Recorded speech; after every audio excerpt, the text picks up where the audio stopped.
BRS రాష్ట్ర కార్యవర్గ సభ్యులు, జిల్లా పార్టీ అధ్యక్షులు, గౌరవనీయులైన ప్రజాప్రతినిధులు, మాజీ ప్రజాప్రతినిధులు, లక్షలాదిగా తరలివచ్చిన ప్రియతమ కార్యకర్తలు, సైకిళ్ల మీద, ఎడ్ల బండ్ల మీద, పాదయాత్ర పథికులుగా అనేక పద్ధతుల్లో అనేక ప్రాంతాల నుంచి ఈ సభకు విచ్చేసిన ప్రతి ఒక్కరికి పేరు పేరున వందనం, శుభాభివందనం.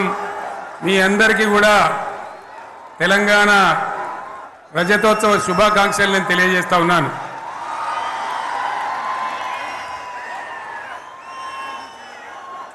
జననీ జన్మభూమిశ్చ స్వర్గాదపి గరీయసి. ఇది శ్రీరామచంద్రుడు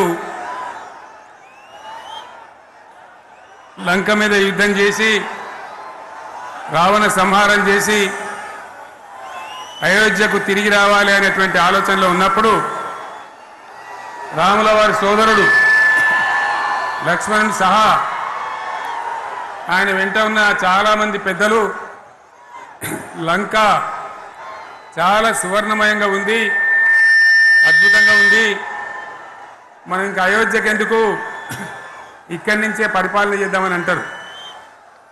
దానికి శ్రీరామచంద్రుల వారు ఒప్పుకోలేదు.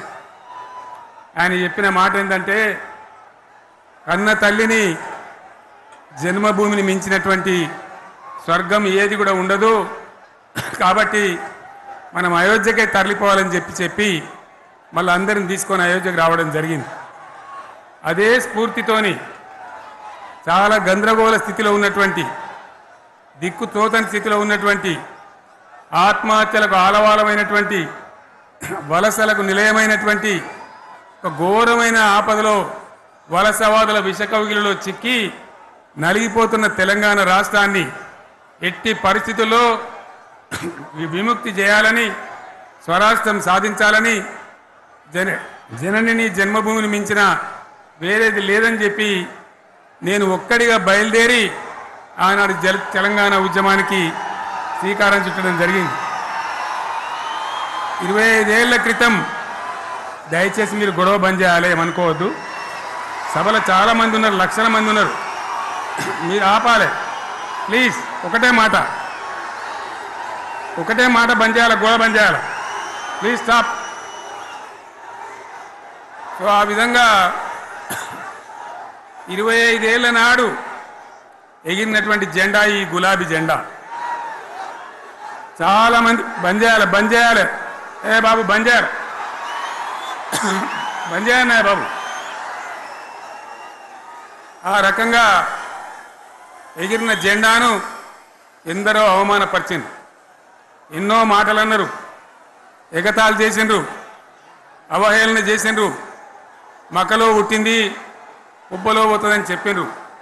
కానీ ఈ జెండా మీ అందరి సహకారంతో, అనేక మంది త్యాగాలతోని, వందలాది మంది ప్రాణ బలిదానాలు కూడా చేయడంతో, అనేక ఉద్యమాలతోని యావత్తు తెలంగాణనే ఒక అద్భుతమైనటువంటి ఉద్యమమై ఎగిసిపడి, ఒక సమయం ఎట్లా వచ్చింది, ఒక సమయంలో అంటే తెలంగాణ యావత్తు ఒక పక్కన నిల్చొని బరి గీసి బిడ్డ నా తెలంగాణ అక్కడ పెట్టు అని చెప్పి నిలబడ్డటువంటి సందర్భం మనందరం కూడా సృష్టించినాం.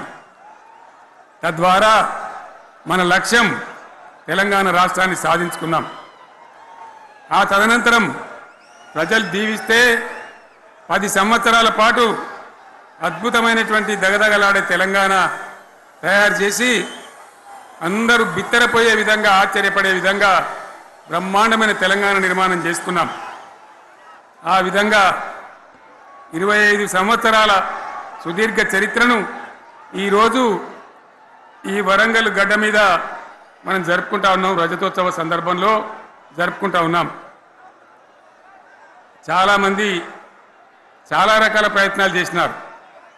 ఇక్కడ కూడా ఇప్పుడు కూడా బ్రహ్మాండమైనటువంటి ప్రయత్నాలు చేస్తూ ఉన్నారు. నేను ఒక్కటే మాట చెప్తా ఉన్నా, ఈ గడ్డకు ప్రత్యేకత ఉంది. ఇది రాణి రుద్రమ్మ ఏలిన వీరగడ్డ. సమ్మక్క సారక్కల పోరుగడ్డ, బమ్మెర పోతన కవితా మాధుర్యం పండించినటువంటి జీవగడ్డ ఈ వరంగల్ నేలకు నేను వందనం చేస్తా ఉన్నాను. మన అమరవీరులకు శిరస్సు వంచి నివాళులు అర్పిస్తా ఉన్నాను. 1969లో మూగబోయిన తెలంగాణ నినాదానికి తిరిగి జీవం పోసింది ఈ గులాబీ జెండా అని మీ అందరికీ నేను మనవి చేస్తా ఉన్నాను. ప్రజలు పరిపాలన అప్పగిస్తే విధ్వంసమైన తెలంగాణను వికాసం పథంలో నడిపించింది ఈ తెలంగాణ. దానికి కూడా ఈనాటి కరెక్ట్గా 25 ఏళ్ళు నిండుతా ఉన్నాయి. ఆనాడు కొండా లక్ష్మణ్ బాపూజీ గారు ఆశ్రయం ఇస్తే ఏప్రిల్ 27, 2001న జలదృశ్యంలో టీఆర్ఎస్ ఆవిర్భావం తెలంగాణ చరిత్రనే మలుపు తిప్పిన ఒక మహోజ్వల ఘట్టం. పదవుల కోసమో, కులం కోసమో, మతం కోసమో, వ్యక్తుల కోసమో పుట్టలేదు ఈ గులాబీ జెండా. ఇది తెలంగాణ రాష్ట్ర సాధన కోసం పుట్టింది. పదవీ త్యాగాలతోనే మన తెలంగాణ ప్రస్థానం ప్రారంభమయ్యింది. అది ఫలించి మన సొంత రాష్ట్ర కళ కూడా నెరవేరిందని నేను మనవి చేస్తా ఉన్నా. ఆనాటికి అలుముకున్నటువంటి చీకట్లను పారదోలడానికి, ప్రజల్లో విశ్వాసం కల్పించడానికి, ఆత్మవిశ్వాసాన్ని పెంపొందించడానికి నేను ఒక మాట చెప్పిన ఆ రోజు మీ అందరికీ కూడా గుర్తుండాలి. ఉద్యమం నుంచి వెనక్కి మరలితే, ఉద్యమ జెండాను దించితే నన్ను రాళ్లతో కొట్టి చంపండి అని చెప్పి నేను ఉద్యమాన్ని ప్రారంభించిన విషయం మీ అందరికీ కూడా తెలుసు.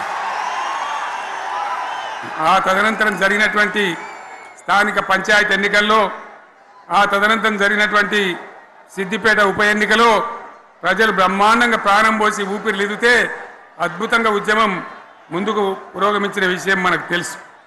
60 ఏళ్ల సమైక్య పాలనలో తెలంగాణది ఎంత గోస, ఎంత దుఃఖం, ఎంత వేదన, ఎంత హింస, ఎంత అణిచివేత చూసినామో మనందరికీ కూడా బాగా తెలుసు.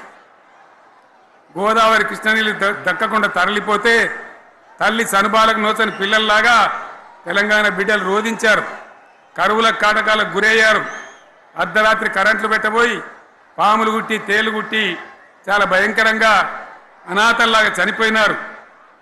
ఆ రకంగా జరుగుతూ ఉంటే ఇక్కడ ఉన్నటువంటి ఆనాడు కాంగ్రెస్లో, టీడీపీలో ఉన్నటువంటి నాయకులు పదవుల కోసం పెదవులు మూసిండ్రు తప్ప ఏనాడు నోరు తీసి కొట్టాడలేదు.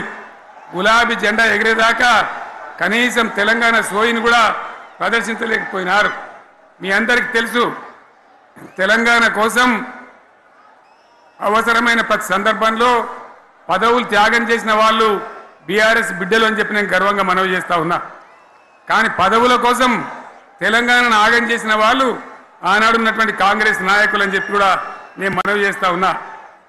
చంద్రబాబు నాయుడు ఆనాడు ముఖ్యమంత్రిగా ఉండి ఎంత ఘోరమంటే హైదరాబాద్ నడిబొడ్డున ఉండే తెలంగాణ గడ్డలో ఉండేటువంటి రాజధానిలో మన శాసనసభలో తెలంగాణ పదాన్ని నిషేధించినాడు. తెలంగాణ అనవద్దని స్పీకర్ ద్వారా రూలింగ్ ఇప్పించినారు. ఇదే జిల్లాకు చెందినటువంటి ప్రణయ్ భాస్కర్ గారు ఆ రోజు ఎమ్మెల్యేగా శాసనసభలో తెలంగాణ అంటే అది నేరమైనట్టుగా పరిగణించి తెలంగాణ పదాన్ని నిషేధించేటువంటి ప్రయత్నం చేసినారు. మిత్రులారా, మీకు అందరికీ చరిత్ర తెలుసు. ఆనాడైనా ఏనాడైనా ఈవెన్ ఈనాడైనా తెలంగాణకు విలన్ నంబర్ 1 కాంగ్రెస్ పార్టీ అని మనవి చేస్తా ఉన్నా. మనందరికీ కూడా తెలుసు ఆ విషయం. తెలంగాణ హైదరాబాద్ స్టేట్ పేరుతో ఉన్ననాడు ప్రజలు వద్దంటుంటే కూడా బలవంతంగా తెలంగాణను ఆంధ్రాతో కలిపిన వాళ్ళే. ఏందా బాబు, ఏందా పనిలేదా? రెడ్డి ఎవరెవరు పోండి, మీరు మీకేం పనిలేదా? ఈ 10 మంది కాదు కదా, సభ అంతా ఉంది కదా, ఉండండి, కామ్ ఉండండి, డిస్టర్బ్ చేయదు మీరు. అట్లా బలవంతంగా ఆనాడు ఆంధ్రలో విలీనం చేసింది కాంగ్రెస్ పార్టీ, జవహర్లాల్ నెహ్రూ. 69లో ఉద్యమం వస్తే 400 మంది తెలంగాణ బిడ్డలను పిట్టల్లాగా కాల్చి చంపింది ఇందిరాగాంధీ ప్రభుత్వం, ఆనాడు ఉన్నటువంటి కాంగ్రెస్ పరిపాలన. మళ్ళీ 2001 నుంచి మనం విజృంభిస్తే నంగనాచిలాగా ఇదే కాంగ్రెస్ వచ్చి మన బలాన్ని, మన ఊపును చూసి పొత్తు పెట్టుకొని తెలంగాణ ఇస్తామని నమ్మబలికి మనతో పొత్తు పెట్టుకున్నది కూడా మీరు చూసినారు. మళ్ళా ఎగ్గొట్టే ప్రయత్నం చేసినారు. 14 ఏళ్ళు ఏడిపించినారు. అది మీ అందరికి తెలుసు. వాళ్ళు ఎట్టెట్లా చేస్తూ ఉంటే వాళ్ళ మోసాన్ని కప్పేయడానికి నేను ఇదే జయశంకర్ సార్ కలిసి 36 పార్టీలతోని సమ్మతి లేఖలు తెచ్చినాం. దేశ రాజకీయ వ్యవస్థను మొత్తం ఒప్పించినాం. కాంగ్రెస్ మెడలు వంచినాం. అప్పటికి కూడా ముందుకు రాకపోతే కేంద్ర మంత్రి పదవుల్లో ఉన్నటువంటి మేమందరం ఇక్కడ రాష్ట్రంలో మంత్రులుగా ఉన్నటువంటి మిత్రులు అందరం కూడా రాజీనామాలు వాళ్ళ ముఖాన కొట్టి బయటకు వచ్చి మళ్ళా ఉద్యమ జెండాలు పట్టుకున్నాం. ఆ తర్వాత కూడా కదిలిసి రాకపోతే నేను ప్రాణాలకు తెగించి చివరికి ఆమరణ దీక్షకు పొందుకున్న సంగతి కూడా మీకు తెలుసు. ఆ సందర్భంలో భయపడ్డ కాంగ్రెస్ పార్లమెంట్లో ప్రతిపక్షాలన్నీ కాంగ్రెస్ గొంతు పట్టుకుంటే అప్పుడు దిగివచ్చి తెలంగాణ కోసం ప్రకటన చేసిన విషయం మీకు తెలుసు. మళ్ళీ ప్రకటన వెనక్కి తీసుకొని మళ్ళా వెనుకకు పోయినారు. ఆ తర్వాత సకల జనుల సమ్మె కావచ్చు, సాగర హారాలు కావచ్చు, వంట వార్పులు కావచ్చు, అనేక రూపాలలో విజృంభించి మళ్ళీ భయంకరమైన పోరాటం చేసినాం. మళ్ళీ 3 ఏళ్ల తర్వాత వాళ్లకు రాజకీయ అవసరం ఏర్పడి ఆనాడు వచ్చి మళ్ళీ తెలంగాణ ఇస్తామని ప్రకటించి వాళ్ళకి ఇష్టం లేకపోయినా తెలంగాణ సృష్టించినటువంటి ఆ సుడిగార్పులుగా తట్టుకోలేమని భయపడి తెలంగాణ ఇచ్చిన విషయం కూడా మీకు తెలుసు. తదనంతరం ప్రజలు మనకు అధికారం ఇచ్చినారు. దాన్ని మనం ఏదో అధికారం అనుభవించడానికి తీసుకోలే, బాధ్యతగా తీసుకున్నాం. ఎంత బ్రహ్మాండంగా పనిచేసినాం. రాష్ట్రాన్ని మన చేతిలో పెడితే ఎక్కడున్న తెలంగాణను ఎక్కడ తీసుకొని పోయినాం. అనేక రంగాలలో please please please please please ఒకటే మాట. ఏ బాబు ఇక్కడ నేను మాట్లాడుతున్నా, అక్కడ మీరు మాట్లాడుతున్నా, మీకు ఏమైనా అర్థం ఉన్నదా? ఏది అర్థం కావాలి ప్రజలకు? ఏం పని లేదావా? ఇదేం పద్ధతి? మీరు పార్టీ కార్యకర్తలేనా? సైలెన్స్ ఉండండి. అంతమంది నన్ను లక్షల మందిలో మీరు 10 మంది ఏందా ఇక్కడ? 10 నిమిషాలు సైలెంట్గా ఉండలేరా? చివరిలో బాగా చెప్తాం, స్లోగా అద్భుతంగా దుంకుదాం, స్టేజ్ ఎత్తు దుంకుదాం. మీరు బాధ్యత చూడాల్సింది ఏంటంటే మీరు అరవడం బంద్ చేయండి. ఇంతమంది ఉన్నారు. ఏం సీఎం పనిలేదా నీకు? మళ్ళీ అందరు ఇళ్ళకి చేరుకోవద్దా? క్షేమంగా పోవద్దా? ఎక్కడెక్కడి నుంచో దూరం నుంచి వచ్చిన వాళ్ళు ఉన్నారు. 10 నిమిషాలు మీరు సైలెంట్గా ఉండండి. ముందరున్న వాళ్ళు 10 ఏళ్ళ బీఆర్ఎస్ పాలనలో ఎక్కడున్న తెలంగాణ ఎక్కడికి పోయింది? ఎన్ని రంగాలలో ఎన్ని అవార్డులు వచ్చినాయి? ఎన్ని అద్భుతమైన పనులు చేసి చూపెట్టినాం. తెలంగాణ అంటే ఒకప్పుడు వెనుకబడ్డ ప్రాంతం, ఎగతాళి చేయబడ్డ ప్రాంతం, పనికిమాలిన ప్రాంతం అని పేరు పెట్టిన ప్రాంతం. కానీ ఎన్ని రంగాలు, తలసరి ఆదాయాన్ని బ్రహ్మాండంగా పెంచినాం. 90,000 ఉన్న తలసరి ఆదాయాన్ని 3.5 లక్షల పైచీలకు పెంచుకున్నాం. జిఎస్డిపిని దేశంలో నంబర్ 1 స్థానానికి తీసుకెళ్ళినాం. తెలంగాణలో బ్రహ్మాండంగా పెండింగ్ ప్రాజెక్టులన్నీ కూడా కంప్లీట్ చేసుకున్నాం. కల్వకుర్తి కావచ్చు, నెట్టెంపాడు కావచ్చు, భీమా కావచ్చు, ఎల్లంపల్లి కావచ్చు, మిడిమానేరు కావచ్చు, అక్కడ మేఘాల మీద పనిచేసి దాన్ని అంతా కూడా కంప్లీట్ చేసి ఒక్క పాలమూరు జిల్లాలోనే 10 లక్షల ఎకరాలకు సాగునీళ్ళు ఇచ్చుకున్నాం. బ్రహ్మాండమైనటువంటి ఇరిగేషన్ ప్రాజెక్టు కంప్లీట్ చేసుకున్నాం. 3.5 లక్షల టన్నుల వడ్లు పండించే స్థాయికి తెలంగాణను తీసుకొని పోయినాం. వరంగల్ గడ్డ కోసం, ఇదే జిల్లా కోసం పెండింగ్లో ఉన్న దేవాదుల ప్రాజెక్టును కంప్లీట్ చేసి ఈ గడ్డకు నీళ్లు తెచ్చుకున్నాం. 3 ఏళ్లలో కాళేశ్వరం ప్రాజెక్టు కట్టుకున్నాం. వాగుల మీద, వంకల మీద చెక్ డ్యాములు కట్టుకున్నాం. మిషన్ కాకతీయ పేరు మీద చెరువులన్నిటి పూడికలు తీసుకున్నాం. ఒక అద్భుతమైన తెలంగాణను తయారు చేసుకున్నాం.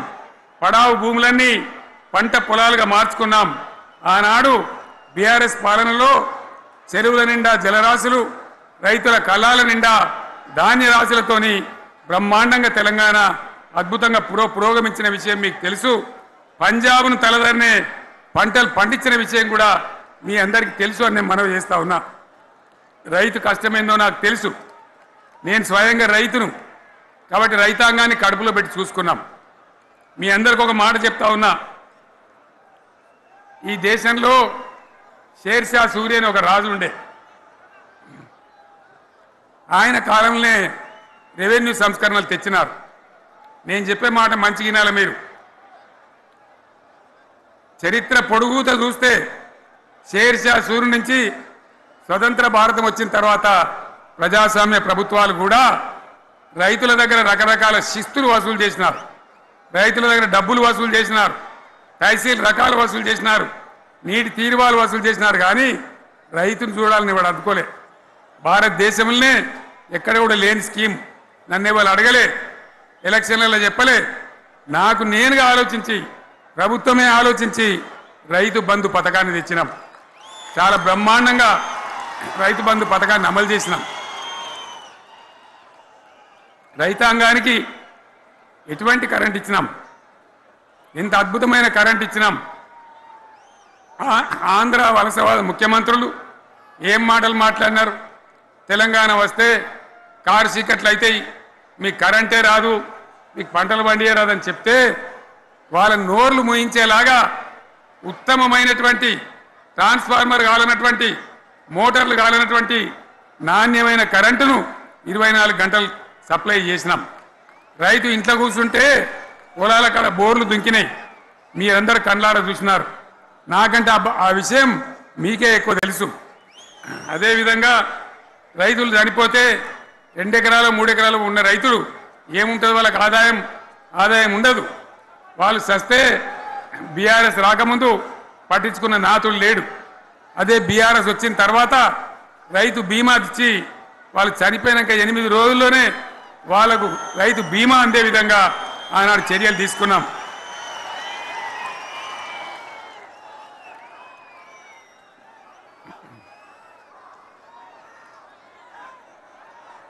పైసలు ఎంత మంచిగా వచ్చేది, రైతు బంధు డబ్బులు ఏ విధంగా వచ్చేది. శనుకులు పడుతుంటే చకాచకా వచ్చి బ్యాంకులలో డబ్బులు పడి రైతుల సెల్ ఫోన్లు మోగుతుండే. ఆ విధంగా కడుపులో చల్లగదలకుండా రైతాంగానికి రైతు బంధు పథకాన్ని అమలు చేసుకున్నాం. రకరకాల వ్యక్తులు రకరకాల మాట్లాడినారు. జై కిసాన్ జై జవాన్ అన్నారు తప్ప వాళ్ళ సంక్షేమం ఏ ప్రభుత్వం కూడా చూడలేదు. అదేవిధంగా ధాన్యం రైతులు పండిస్తే కొన్ని 100 కోట్ల రూపాయలు ప్రభుత్వానికి నష్టం వచ్చినా ఏ విధంగా ధాన్యం కొన్నామో, ధాన్యం ఎంత బాగా కొన్నామో, వడ్లు కొంటే 3-4 రోజులనే డబ్బులు రైతుల ఖాతాలో ఎట్లా చేసినామో అవన్నీ కూడా యావత్ తెలంగాణ ప్రజలకు మీకు తెలుసు. అంతకుముందు మధ్య దళారుల పాలు ఎన్నో రకాల బాధలు, 7,500 కొనుగోలు కేంద్రాలు పెట్టి ధాన్యం ఎట్లా వేసినామో కూడా మీ అందరికీ బాగా తెలుసు. మరి ఇదంతా కూడా బ్రహ్మాండంగా జరిగింది. ఎన్నో పనులు, మిషన్ భగీరథ ఎన్నికల ప్రణాళికలు చెప్పలే, ఓట్ల ప్రచారం అప్పుడు చెప్పలే, గవర్నమెంటే చేసింది. ఇంతింత నల్లబెట్టి ప్రజలకు అందియడం జరిగింది. రైతు బంధు కానీ, రైతు బీమా కానీ, కళ్యాణ లక్ష్మి కానీ, కేసీఆర్ కిట్ కానీ, కంటి వెలుగు లాంటి ప్రోగ్రాం కానీ ఎవరు అడిగిన నన్ను ఎవరు అడగలే. అయినా మా అంతల మేమే మన రాష్ట్రం మన ప్రజలని వాళ్ళని బాగు చేసుకోవాలని చేసినాం. చెరువులలో చేపలు పెంచాలని ఎవరు అడిగిరు నన్ను, ఎవరు డిమాండ్ చేసినారు, వాళ్ళకి వృత్తి పని దొరకాలని, మత్స్యకారులను ప్రోత్సహించాలని చెరువులలో చేపలు పెంచినాం. లక్షలాది గొర్రెలను పంపిణీ చేయమని ఎవరు ధర్నా చేయలే, ఎవరు అడగలే. కానీ ప్రభుత్వమే తనంతట తానే బ్రహ్మాండంగా వాళ్ళకు చేయడం జరిగింది. ప్రజల అవసరాలు ఎప్పటికప్పుడు తీర్చినాం. అంతవరకే ఆగలే. పారిశ్రామిక రంగం మీద దృష్టి పెట్టినాం, పెట్టుబడులు ఆకర్షించినాం. సుమారు 20 నుంచి 25 లక్షల మంది పిల్లలకు ఉద్యోగాలు ఇప్పించే ప్రయత్నం చేసినాం. 40 కోట్లు మాత్రం ఉన్న ఐటీ ఎగుమతులు 2.5 లక్షల కోట్లకు పెంచగలిగినాం. ఐటీ రంగంలో 7 లక్షల మందికి ఉద్యోగాలు కొత్తగా వచ్చినాయి. 1000కి పైగా గురుకులాలు పెట్టినాం. పేద ఇండ్ల విద్యార్థులకు ఉత్తమమైనటువంటి చదువును అందించినాం. తెలంగాణలో 3 మెడికల్ కాలేజీలు ఉంటే దాన్ని 33 మెడికల్ కాలేజీలు తీసుకొని పోయినాం. ఈ విధంగా అది ఒకటి మాత్రమే కాదు, బీఆర్ఎస్ టైంలో మత కల్లోలం లేదు, కర్ఫ్యూ లేదు, కల్లోలం లేదు. శాంతి భద్రతలన్నీ కూడా బ్రహ్మాండంగా కాపాడి ప్రతి ఒక్కరిని కూడా కాపాడే బాధ్యత తీసుకొని కడుపులో పెట్టుకొని చూసుకున్నాం. ఇవన్నీ కూడా నా డైలాగులు కాదు, నేను చెప్పే స్టోరీలు కాదు. ఇవన్నీ పార్లమెంట్ వేదికగా కేంద్ర ప్రభుత్వం అనేక సందర్భాల్లో వెల్లడించినటువంటి విషయాలు. Reserve bank of India, comptroller general of India వాళ్ళు వెల్లడించినటువంటి అధికారమైనటువంటి లెక్కలని చెప్పి కూడా నేను మీకు మనవి చేస్తా ఉన్నా. ఇవన్నీ జరిగినాయి. ఇప్పుడు నేను చెప్పిందంతా కూడా మీ కళ్ళ ముందరనే జరిగింది. మరి కాంగ్రెస్ వచ్చి ఏడాది అర్థమా? మరి ఏం మాయరోగం వచ్చే, ఏం బీమారు వచ్చే, ఏమేమి చెప్పిరి, ఎన్నెన్ని చెప్పిరి? మీకు కావాల్సింది ఇదే కదా, చెప్తా. ఇక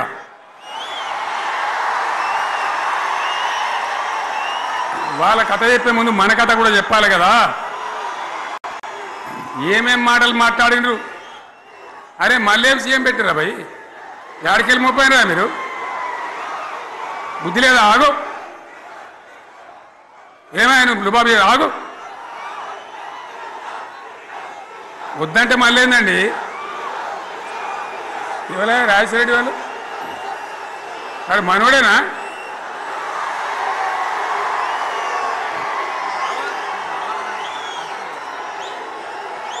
ఎన్నెన్ని మాటలు చెప్పిరి. వరుస బట్టి గోల్మాల్ దింపుట్ల కాంగ్రెస్ను మించిన వాళ్ళు లేడు, అబద్ధాలు చెప్పుట్ల కాంగ్రెస్ను మించిన వాళ్ళు లేడు. ఎన్ని చెప్పిరి? ఇక్కడ ఉన్నోళ్ళు జాలరని ఉన్న గాంధీలు లేని గాంధీలు డూప్లికేట్ గాంధీలు అంతా ఢిల్లీకి వెళ్ళి కూడా దిగిరి, చప్పట్లు కొట్టి డాన్సులు చేసి స్టేజీల మీద. ఒకటి చెప్పిండ్రా?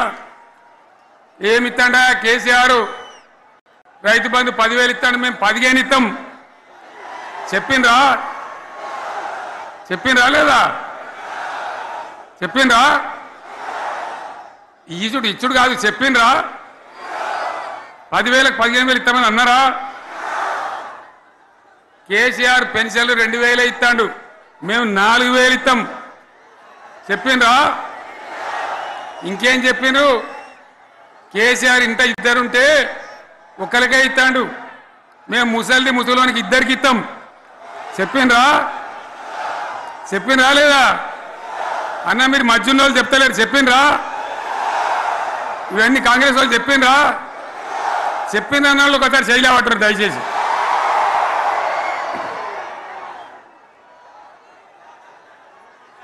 దివ్యాంగులకు కేసీఆర్ 4,000 ఇస్తాడు పెన్షను, మేము 6,000 ఇస్తామండి అన్నారా? ఇక చదువుకునే ఆడిపోరగాళ్ళకు స్కూటీలు కొనిస్తామండి,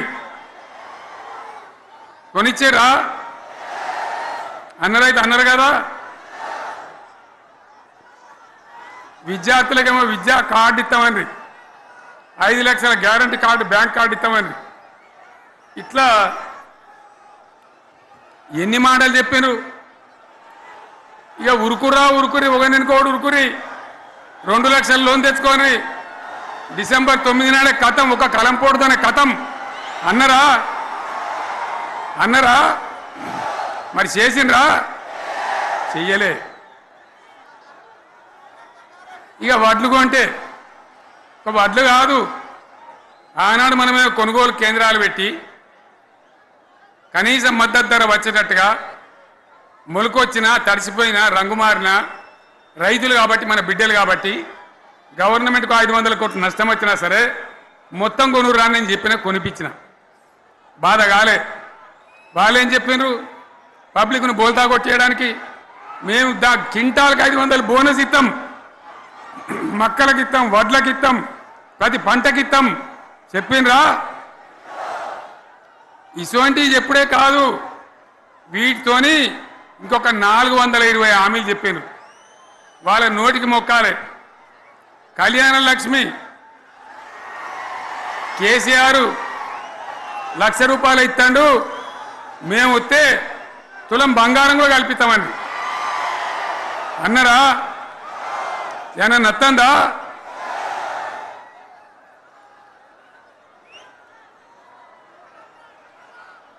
ఇక హామీలు ఇచ్చుడు కాదు, పెద్ద పెద్ద బుక్కులు వంచి ఊరూరికి పంచారు. సిగ్గులేక ఊళ్ళ పొంట తిరిగి బాండ్ పేపర్లు రాసిచ్చిన బాండ్ పేపర్లు ఇంటింటికి తిరిగిండ్రు చెప్పిండ్రా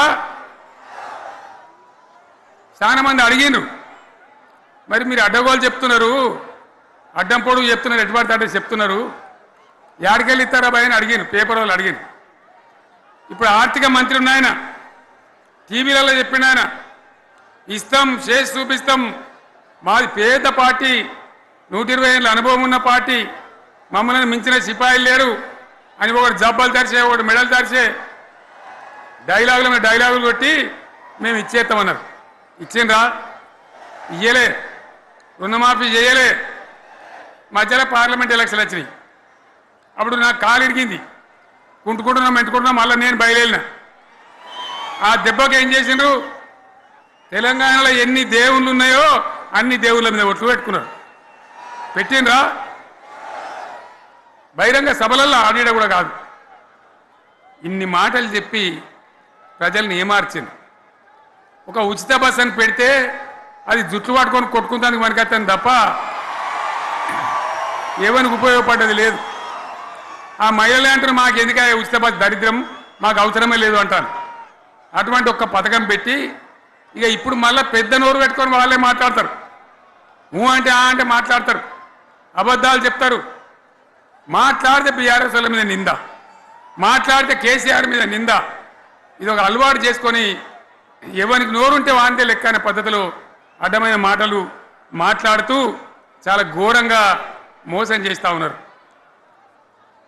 ఎట్లున్నదంటే కాంగ్రెస్ వాళ్ళు చెప్పింది చాలా సిపాయిలం మా అంత సిపాయి లేడంటే జనం నమ్మితిమి ఆశపడ్డాం కదా నమ్మి బోల్తా పడ్డాం కదా గల్లంత అయినాం కదా ఒక ఊళ్ళే మొలక నాట్లేసే టైం వస్తే అలుకుడు చేస్తాను బడ్డలుతాను మొలకకు అలుకుడు చేస్తాం కదా తుకాలు పోయేమా పెద్ద మొగోడని ఒకరిని పిలిచిరట మొగోడని మొలకలుస్తానికి పిలిస్తే ఎలక పిల్లని చూసి ఎలంకర పడ్డాడు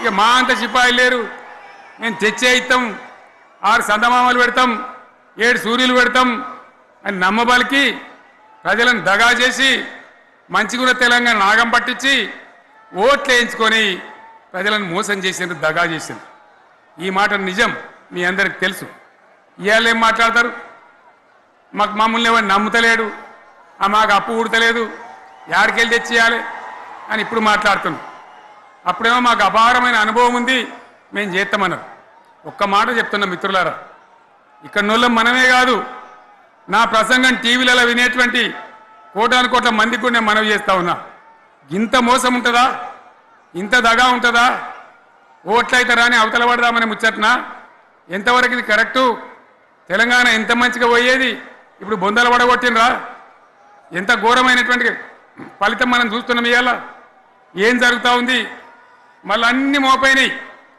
ఇక దుకాణం పెడతామన్నారు లొల్లి పెట్టిండ్రు బొబ్బ పెట్టిండ్రు ఇక ఓట్లయినాక ఎత్తడు తవ్వడు మోయాడు బాయి పడతాం జోరుగా చెప్తే 6 నెలల ఏమయ్యారంటే ఇక ఆయనతో రేపు అవుతుంది ఎల్లుండి అవుతుంది సంక్రాంతికి అవుతుంది దీపావళికి అవుతుంది మార్చి 31కి అవుతుంది మార్చి 31 లేదు మన్ను లేదు ఏది కూడా చేసింది లేదు మొత్తం ఆర్థిక పరిస్థితిని దెబ్బతీసింది తెలివి తక్కువ పనితోని అవివేకం వల్ల అజ్ఞానం వల్ల పరిపాలన చేయరాక సర్వనాశనం చేసింది రాష్ట్ర ఆర్థిక పరిస్థితి ఎంత మంచిగా ఉండే ఎంత బాగా పోతా ఉండే మేము కష్టపడి కడుపు కట్టుకొని నోరు కట్టుకొని సంవత్సరానికి 10 నుంచి 15 వేల కోట్ల ఆదాయం పెంచినాం అనేక రివ్యూ మీటింగులు చేసినాం ఎంత బాగా తీసుకొని పోయినాం తెలంగాణను ఎట్లా తయారు చేసినాం ఆ విధంగా తీసుకొని పోయినాం ఇవాళ ఒక్క మాట మీరు అందరూ ఆలోచన చేయాలి ఇక్కడ ఉన్నవాళ్ళు కానీ నా మనసు బాధ అవుతుంది నా మనసు కాలుతుంది ఇబ్బంది అవుతుంది నా కళ్ళ ముందటనే తెలంగాణ ఇట్లా కావడం నాకు దుఃఖం కలిగిస్తూ ఉంది నేను ఆవేదనతో చెప్తున్నా ఈ మాట ఒక్క మాట మీరు అందరూ ఆలోచన చేయండి తెలంగాణలో భూముల ధరలు ఎట్లుండే కేసీఆర్ ముఖ్యమంత్రి ఉన్నప్పుడు బీఆర్ఎస్ రాజ్యం చేసినప్పుడు భూముల ధరలు ఎట్లుండే ఆనాడు కొనేటోళ్ళు ఎక్కువ ఉండిరి అమ్మేటోళ్ళు తక్కువ ఉండిరి ఇవాళ ఆపదకి అమ్ముకుందామంటే భూములు కొనేటోడు ఉన్నాడా? అడుగుతున్నా భూముల ధరలు ఎక్కడికి పోయినాయి? ఎవరికన్నా 5 ఎకరాలు డాంబర్ రోడ్ పక్కకుంటే నేను 5 కోట్ల మనిషిని, నేను కోటీశ్వరుని ధైర్యంలో రైతులు ఉండరు. ఇవాళ అడిగేటోడు ఉన్నాడా? ఉన్నదా? ఒక్కటే ఏడాదిలో గింత గల్లంత అవుతుందా? కేసీఆర్ పక్కకు పోగానే ఇంత ఆగమవుతుందా? ఇంకో మాట నేను అడుగుతా ఉన్నా, కరెంటును 35 ఏళ్ళు బాధపడ్డాం. నా బావి కాడ కూడా మోటార్లు కాలిని. బీఆర్ఎస్ వచ్చినాక నేను ముఖ్యమంత్రి అయినాక ఒక్కటే ఏడాది బావుల దాన్ని చక్కగా చేసి 24 గంటల కరెంటు ఇయ్యలే, నడవలే. రెప్పపాటు కూడా కరెంటు పోకుండా 24 గంటల కరెంటు తేలేదా? మరి మా అంత సిపాయి లేరంటే కేసీఆర్ మంచిగా ఇచ్చిన కరెంటు మీకెందుకు ఇయ్యే శాతం అయితే లేదు అని చెప్పి నేను అడుగుతా ఉన్నా. తెలంగాణ ప్రజల పక్షాన్ని అడుగుతా ఉన్నా. ఎందుకు ఇలా ప్రజల గోస ఉంచుకుంటా ఉన్నారు? మళ్ళా మోటార్లు కాలుతున్నాయి, ట్రాన్స్ఫార్మర్లు కాలుతున్నాయి, లంచాలు పెరుగుతున్నాయి. అది శాతం అయితే లేదా? మళ్ళీ ఇలా తెలంగాణ పోవన్నా మోటార్ పెట్టడానికి? ఏం దౌర్భాగ్యం ఇది! ఎటువంటి శని నెత్తి మీద పెట్టుకున్నాం మనం. మీరందరూ ఆలోచన చేయాలి. భూముల ధరలు ఎటుపోయినాయి, కరెంట్ ఎక్కడ ఎవడెత్తుకపోయా? మిషన్ భగీరథ అసెంబ్లీలో నిలబడి ఛాలెంజ్ చేసిన నేను. 5 ఏళ్ల లోపల ప్రతి ఇంట్లో నల్లా పెట్టి నీళ్ళు లేకపోతే మళ్ళా ఎలక్షన్ల పార్టీ మేము నిలవడం, ఓట్లు అడగము అని చెప్పిన నేను. ఎవరు చెప్పాలి? దమ్మున్నోడే చెప్పాలి. చేసి చూపించినాం, నడిపించినాం. ప్రతి ఇంట్లో నల్లా పెట్టినాం. కృష్ణా గోదావరి నీళ్లు తెచ్చి ప్రతి ఇంటి ముందర దుంకిచ్చినాం. అది మీరందరూ దానికి సాక్ష్యం. ఇలాగా మంచినీళ్ళు కట్నే ఇల్లు పెట్టినపోయి ఉన్న పథకం కేసీఆర్ హయాంలోనే అయిపోయింది. ఇంకా మంచినీళ్ళు కూడా ఇయ్యే శాతం అయితే లేదా? మేము ఇంత సిపాయిలం అంత సిపాయిలం అని ఎగిరెగిరి దుంకితే మాట్లాడితే మంచినీళ్ళు ఇచ్చే కూడా శాతం అయితే లేదా? మంచినీళ్ళు పోతాయి, కరెంటు పోతుంది, వడ్లు కొనే దిక్కు లేదు. వడ్లు కొంటాను రా, కళ్ళాల కాడ 15 రోజులు వడ్లు కొనే దిక్కు లేదు, అడిగే దిక్కు లేదు. సర్కారు కొనకపోతే దిక్కుమాలని దేవుడా అని ప్రైవేట్ మిల్లర్లకు అమ్ముకుంటున్నాం. మళ్ళీ అక్కడ దళారీలు, అక్కడ దోపిడీ, మళ్ళీ రైతాంగం దోపిడీకి గురవుతున్నది. మళ్ళీ 2014 కంటే ముందటి పరిస్థితులు వస్తూ ఉన్నాయి. ఆ విధంగా ఎందుకు జరుగుతూ ఉంది? ఇది ఎవరి అసమర్థత? కాంగ్రెస్ ప్రభుత్వం యొక్క అసమర్థత కాదా? ఈ కాంగ్రెస్ కాటేయడం కాదా? నేను ఒక్కటే మాట మిమ్మల్ని కోరుతా ఉన్నా, ప్రజలకు నేను అడుగుతా ఉన్నా. పేదలు గుడిసెలు వేసుకుంటారు, ప్రభుత్వ జాగాలలో పాపం తెలిసి తెలియక కొన్ని వేసుకుంటారు. బీఆర్ఎస్ గవర్నమెంట్లో హైదరాబాద్తో సహా, వరంగల్తో సహా అనేక పట్టణాలలో, అనేక ప్రాంతాలలో రాష్ట్ర వ్యాప్తంగా లక్షలాది మందికి మేము పట్టాలు ఇచ్చినాం. బుల్డోజర్లు పెట్టి, జేసీబీలు పెట్టి మేము చెరువులలో పూడికెళ్ళి తీస్తే వీళ్ళేమో హైడ్రా అని మన బొందా అని పెట్టి పేదల ఇండ్లు కూడా కొడతా ఉన్నారు. ఆనాడు చెరువు పూడికెళ్ళి తీసిన బుల్డోజర్లు ఇలా పేదల ఇండ్లు కూడా కొడతా ఉన్నాయి. ఇవన్నీ మనం చూస్తూ ఉన్నాం. చూసి మౌనంగా ఉందామా, కొట్లాడదామా, ఏం చేద్దాం అనేది మనం ఆలోచించే సమయం వచ్చింది. దేశాన్ని నంబర్ 1 స్థాయిలో నిలబెడితే ఇవాళ 14వ స్థాయికి 15వ స్థాయికి తీసుకొని పోయినారు. నా కళ్ళ ముందన్న గిట్ల జరుగుతుంది, ఇంత మాయల్యమే అవుతుంది, ఇంత మోసం చేస్తారని నేను కూడా అనుకోలే. ఇలా చాలా బాధ కలుగుతూ ఉంది, చాలా దుఃఖం కలుగుతూ ఉంది. ఇంకా ముందరికి పోవాల్సిన తెలంగాణ ఇలా వెనుకగా అయిపోతున్నా ఉన్నది. మళ్ళా ఎవరు దీనికి కారణం? ఈ దుర్మార్గులు కాదా? నిలబెట్టి ఖచ్చితంగా అడగాల్సిన అవసరం ప్రజలకు లేదా? అడగాలి. ఎందుకోసం? టైం ఇవ్వాలని మేము కూడా టైం ఇచ్చినాం. ఏమంటారు? మీకేసినట్టు మాకేసినరా ఓట్లు, మాకు ఏడాదిన టైం ఇయ్యరా, ఏడాదిన అర్థమైన టైం ఇయ్యరా, మీకు కన్నేరురా అని అంటారు. కాబట్టి నేను నోరు తెరవలే, బయటికి రాలే. కృష్ణా జలాల మీద గడబడి జరిగితే ఒక్కసారి అక్కడ నాయకులు తీరకపోతే నల్లగొండలో పోయి ఒక గర్జన చేసి వచ్చినా కానీ నేను ఎక్కడ బయటికి రాలే, మాట్లాడలే. కానీ ఏడాది అర్థం అయిపోయింది, ఇంకేం పాడైంది? పువ్వు పుట్టంగానే పరిమళిస్తుంది అన్నట్టు ప్రభుత్వం కథ తెలియదా? ఇంకేమున్నా వీళ్ళకి టైం ఎక్కడిది? వీళ్ళు ఏం చేస్తారు? చివరి 6 నెలలు అయితే ఎలక్షన్ అయినాయి. వీనికి ఉన్న టైమే 2.5 ఏళ్ళు. ఈ 2.5 ఏళ్ళలో వీళ్ళు చేస్తారు, మనం బతికి ముందర పడతామా? అందుకోసం ప్రజానీకం, మేధావులు, తెలంగాణ ప్రజలు దయచేసి అందరూ ఆలోచన చేయాలి. ప్రతి వాళ్ళు కూడా ఆలోచన చేసి దీనికి పరిష్కారం ఏందో కనుక్కోవాలి, మేధావితో పనిచేయాలి. ఆవేశంతో కాదు, ఆవేశంతో మనం నినాదాలు ఇస్తే కాదు, ముళ్ళును ముళ్ళుతోనే తీయాల. యాడ ఒడగొట్టుకున్నామో గాన్నే వెతకాలి, ఎక్కడ జారిపోయిందో ఆన్నే మళ్ళీ దొరకబట్టాలి.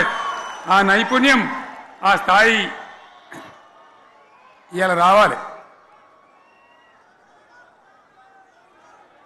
మళ్ళీ ఇప్పుడు ఏం చేస్తారు, మాట్లాడితే బీఆర్ఎస్ మీద బదనం, ఇక వశమైతే లేదు రాని భూములు అమ్మకానికి పెడతామంటు. అమ్మచ్చు, అత్యవసరమైతే కొన్ని అమ్మచ్చు. ప్రజలకు అవసరం లేని ఉంటే, విలువ వచ్చేది ఉంటే, ప్రజల పనుల కోసం కొన్ని అమ్మచ్చు. కానీ ఏదమ్మాలి ఏదమ్మద్దని విచక్షణ ఉండాలి కదా. యూనివర్సిటీలు అమ్ముతారా? ఇవాళ హైదరాబాద్ యూనివర్సిటీ అమ్ముతున్నారు, రేపు ఉస్మాన్ యూనివర్సిటీ అమ్ముతారు. విలువైన భూములనే అని ఇట్లా కథం పట్టుకుంటూ పోతే ఏమైనా మిగులుతుందా?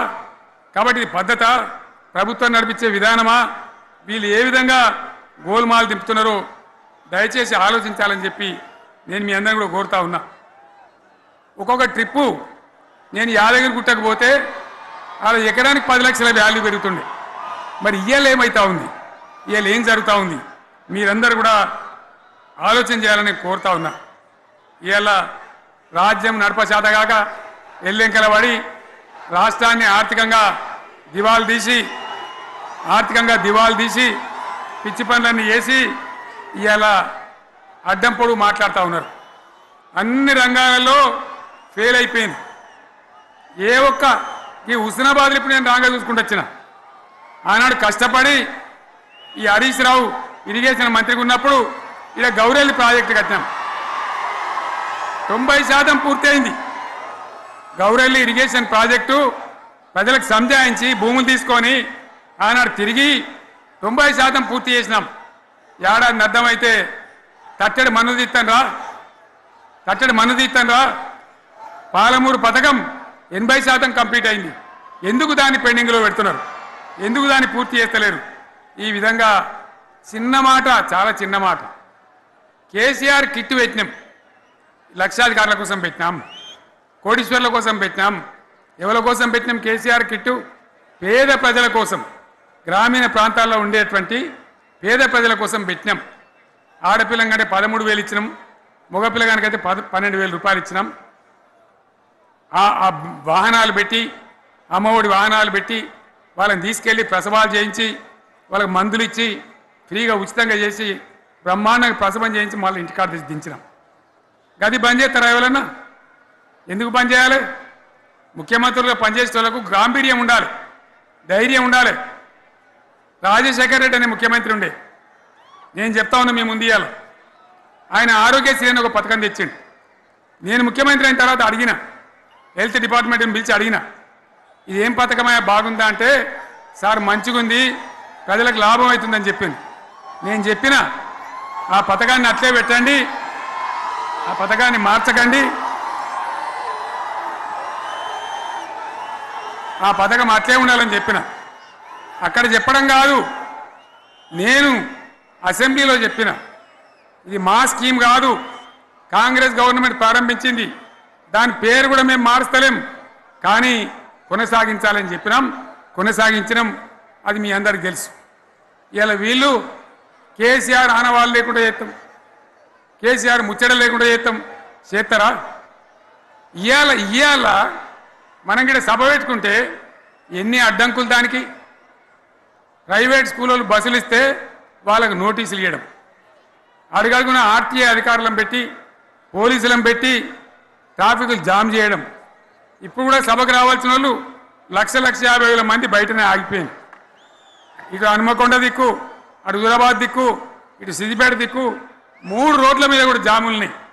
నేను అడిగిన నాయకులు ఏందే అంటే, ఇబ్బంది అవుతుంది సార్, రానిత్తలేరు, మధ్యలో ఇబ్బందులు కలిగిస్తున్నారు, కొన్ని లారీలు తెచ్చి అడ్డం పెట్టాను పనికిమాలని అని చెప్పి జామ్ అయిపోయి అక్కడనే ఆగిపోయింది. నేను అన్న ఇంకో అర్ధగంట ఆగి మాట్లాడదామంటే మా వాళ్ళంతా ఉండి, లేదు మనోళ్ళు దూరం పోవాలి, ఇక రాని వాళ్ళు ఎట్లా అందరూ మనం మాట్లాడి సభ ముగించాలని చెప్తే నేను వేదిక మీదకి వచ్చిన. ఇన్ని అడ్డంకులు, ఇంత కడుపు ఆపుతారా? బీఆర్ఎస్ సభలను ఆపుతారా? ఈ ప్రపంచనాన్ని ఎవడాపుతాడు? ఆగబడితే ఆగుతుందా? నేను ఒక్క మాట, పోలీసు మిత్రులకు మనవి చేస్తా ఉన్నా, ప్రజాస్వామ్యంలో ప్రజలకు అడిగే హక్కు ఉంటుంది, తప్పకుండా అడుగుతారు ప్రజలు. ఈ అడిగే హక్కును సోషల్ మీడియాలో బీఆర్ఎస్కు సోషల్ మీడియా వారియర్స్ ఉన్నారు, వాళ్ళు బ్రహ్మాండంగా పనిచేస్తున్నారు, ఖచ్చితంగా అడుగుతున్నారు ప్రజల తరఫున. ఇంత అన్యాయం జరుగుతుంటే చూడలేక సోషల్ మీడియాలో పనిచేసే తెలంగాణ బిడ్డలు ఇది ఏమన్యాయమే ఎట్లా అని చెప్పి ప్రభుత్వాన్ని ప్రశ్నిస్తూ ఉన్నారు, ప్రజలకు మద్దతుగా నిలబడతా ఉన్నారు. వాళ్ళ మీద కేసులు, వాళ్ళని పట్టుకపోవడు. పోలీస్ సోదరులను నేను అడుగుతా ఉన్నా, మీరెందుకు దునుకులాడుతుండ్రే? మీకేమక్కడ వచ్చింది? మీకొక్కటి చెప్తున్నా నేను, గ్యారంటీగా పోలీసు మిత్రులారా, ఇవాళ పోయి రాత్రి మీ డైరీలలో రాసుకోండి, మీ డైరీలలో రాసి పెట్టుకోండి. 100కు 100% ఇలా తెలంగాణ చెలరేగిన పరిస్థితికి మళ్ళా వచ్చేది బీఆర్ఎస్ గవర్నమెంటే. అది ఎవరు కూడా ఆపలేడు, అది ఎవరి తరం కాదు, ఎవరి వశం కాదు. మీకు తెలియదా? మీరు పోలీసు ఉద్యోగాలు చేస్తున్నారు, మీరు చదువుకోలేదా?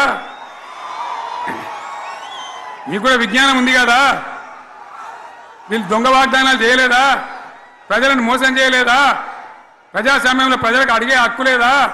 మీరెందుకు కేసులు పెడుతున్నారు? నాకు అర్థం కాదు. మీరెందుకు దునుకులాడుతున్నారు? మీరెందుకు బలైతారు? రేపు మీకు రాజకీయాలు ఎందుకు? మీ డ్యూటీ మీరు చేయండి. మేము బీఆర్ఎస్ ఎప్పుడు శాసనాన్ని ఉల్లంఘించం, చట్టాలను ఉల్లంఘించం. అయినా నేను ఒక్క మాట మళ్ళీ చెప్తా ఉన్నా, మీకు ఆల్రెడీ చెప్తా ఉన్నారు పార్టీ నుంచి, ఎక్కడ ఎవరిని మీ మీద అన్యాయం కేసులు పెట్టినా మన టీఆర్ఎస్ లీగల్ సెల్ వీరులు ఉన్నారు, మీరు భయపడే అవసరం లేదు. న్యాయస్థానాలని అక్కడ పోరాటం చేద్దాం. మీకు అండగా కేసీఆర్ ఉంటాడు, బీఆర్ఎస్ ఉంటుంది, అందరం ఉంటాం. ఇక ఈడికెళ్ళి నేను కూడా ఊకోను, నేను బయలుదేరతా. యాందాకైనా మంచిదే. ఎవరెవరి సంగతి ఏందో, ఎవరైనా లెక్క ఏందో అన్ని కూడా లెక్కలు తీద్దామని మనవి చేస్తా ఉన్నా. ఈ రకంగా మనం ముందుకు పోవాలి. ఒక్క మాటలను ఉన్నదా? ఇవాళ ఈ ప్రభుత్వం, ఈ కాంగ్రెస్ నయవంచక ప్రభుత్వం సంక్షేమంలో ఫెయిల్, మంచినీళ్ళలో ఫెయిల్, పొలాలకు నీళ్ళు ఇవ్వడంలో, సాగు నీళ్ళలో ఫెయిల్, కరెంటు సరఫరాలో ఫెయిల్, రైతు బంధులో ఫెయిల్, విత్తనాలు ఎరువులు సరఫరాలో ఫెయిలేనా? ధాన్యం కొనుగోళ్లలో ఫెయిల్, పల్లెలు పట్టణాల అభివృద్ధిలో ఫెయిల్, భూముల ధరలు పెంచడంలో ఫెయిల్. మరి దేంట్లో పాస్ అయిండు? ఎటు పడితే అటు ఒర్రుడు, దేవుళ్ళ మీద ఒట్లు పెట్టుడు, అబద్ధ వాగ్దానాలు చేసుడు.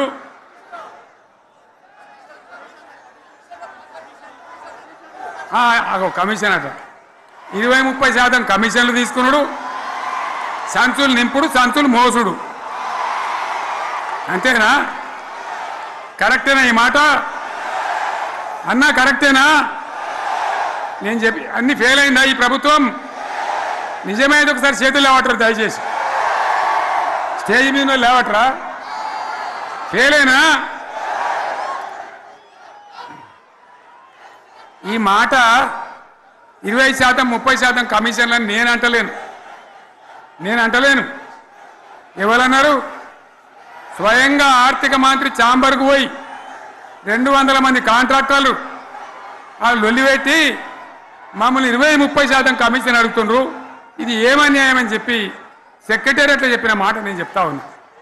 ఈ విధంగా మాజీ సర్పంచులు పాపం వాళ్ళు పనిచేసిన మా బిల్లులు ఇవ్వమనంటే వాళ్ళ గోస ఉచ్చుకుంటా ఉన్నారు. వాళ్ళేం పాపం చేసిండ్రు? ఈ విధంగా ఘోరం. ఇంకా ఈ అందానికి ఏం మాట్లాడతారు? కేసీఆర్ నువ్వు రా అసెంబ్లీకి, నీ కాయగూరకుడు ముచ్చట్లు తింటానికా? పిల్లలు అడిగితేనే మీకు జవాబు చెప్తలేరు, ఉన్నట్టు నిలబెడితే ఆ ఆర్థిక మంత్రి అసెంబ్లీలో లేచి 20% కమిషన్ తీసుకోవడానికి కేటీఆర్ మాట్లాడితే ఆయన లేచి భుజాలు తడుముకుంటాడు. నీకెందుకయ్యా బాధ? నువ్వు తీసుకుంటేనే నీకు బాధ ఉండాలి కదా. లేచి పేదలు ఉల్లి పెడతా ఉన్నాడు ఆయన అసెంబ్లీలో.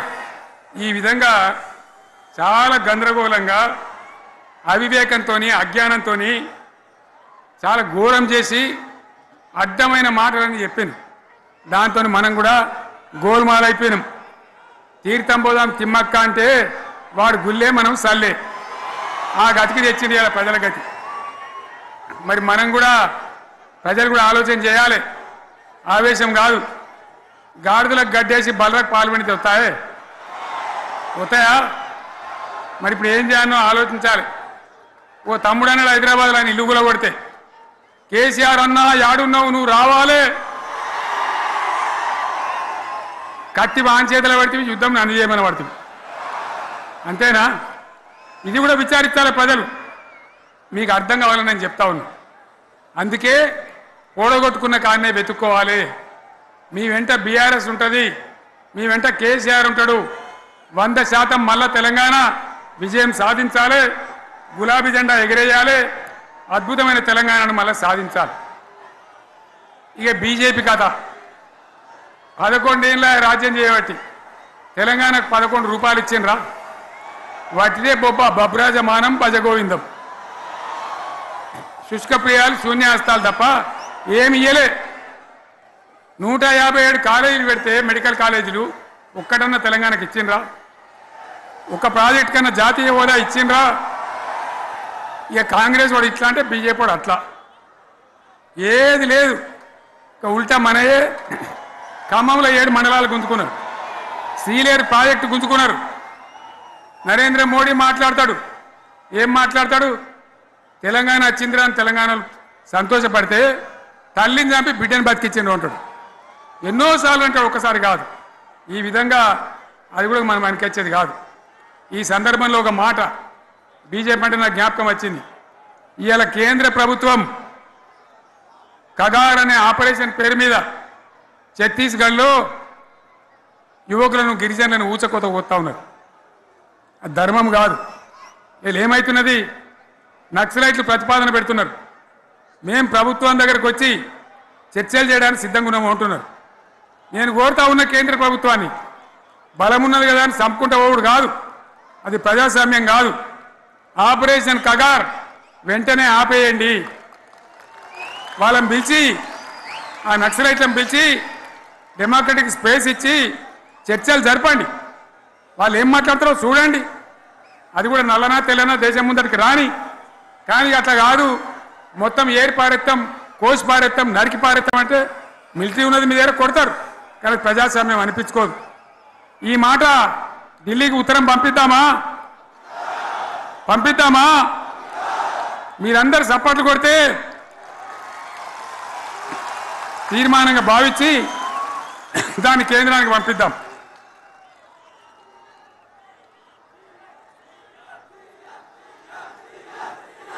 ఇక్కడ 30 ఈ సందర్భంలో ఈ రజతోత్సవ వేళ నేను మీ అందరికీ, ఇక్కడ ఉన్న వాళ్ళకు, సభలో లేని వాళ్లకు, టీవీలో నా మాటలు వినే వాళ్లకు, యావత్తు తెలంగాణ సమాజానికి బీఆర్ఎస్ గులాబీ జెండా రజతోత్సవ శుభాకాంక్షలు మరొకసారి తెలియజేస్తూ, మీరందరూ కూడా ధైర్యంగా ఉండండి. మళ్ళీ బీఆర్ఎస్ తెచ్చుకుందాం, బ్రహ్మాండమైన పరిపాలన అందించుకుందాం. వీళ్ళు జరగొచ్చేటివన్నీ మళ్ళీ మంచిగా చేసుకుందాం, బ్రహ్మాండంగా ముందుకు పోదాం, పురోగమించుదాం. ఒక అద్భుతమైన తెలంగాణ, ప్రతి వ్యక్తి ముఖంలో చిరునవ్వులు చిందించే తెలంగాణ తయారు చేసుకుందామని చెప్పి మీ అందరికీ మనవి చేస్తూ, ఇంత పెద్ద ఎత్తున ఈ సభకు గవర్నమెంట్ వచ్చిన ఏడాది నరలోనే మీరు కదిలి వచ్చిందంటే మీరు కూడా ఒక నిర్ణయానికి వచ్చినట్టు కనబడుతూనే ఉంది. ఓట్లు ఎప్పుడు వస్తాయని చూస్తాను. నేను ఇంకో మాట చెప్పాలి, ముఖ్యమైన మాట ఏంటంటే, వీళ్ళు అక్కడిక్కడ ఎందుకైనా మీరు లేచొచ్చిండ్రు ఫోటోల కోసం.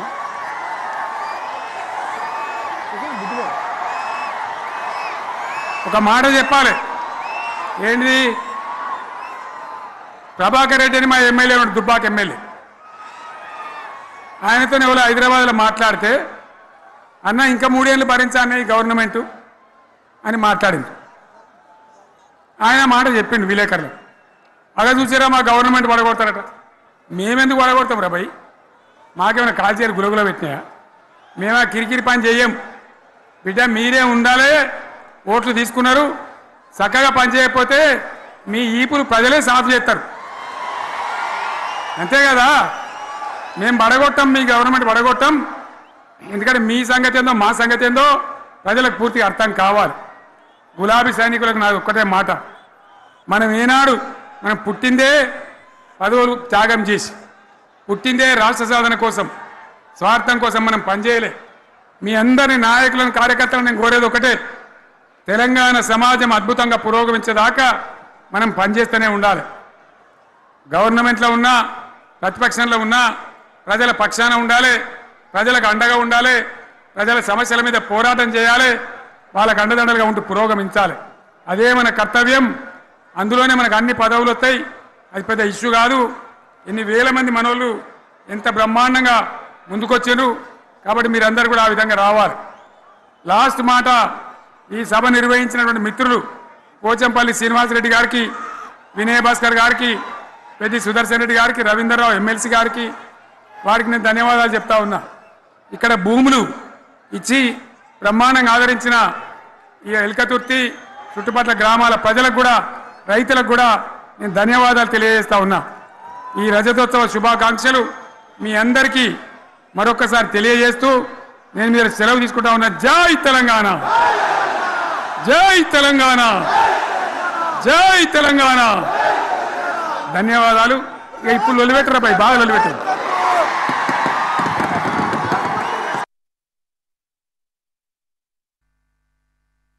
అది తెలంగాణ తల రాతను మార్చిన నవ వసంత ఋతువు. విపక్ష దోపిడి విలయంలో విలవిల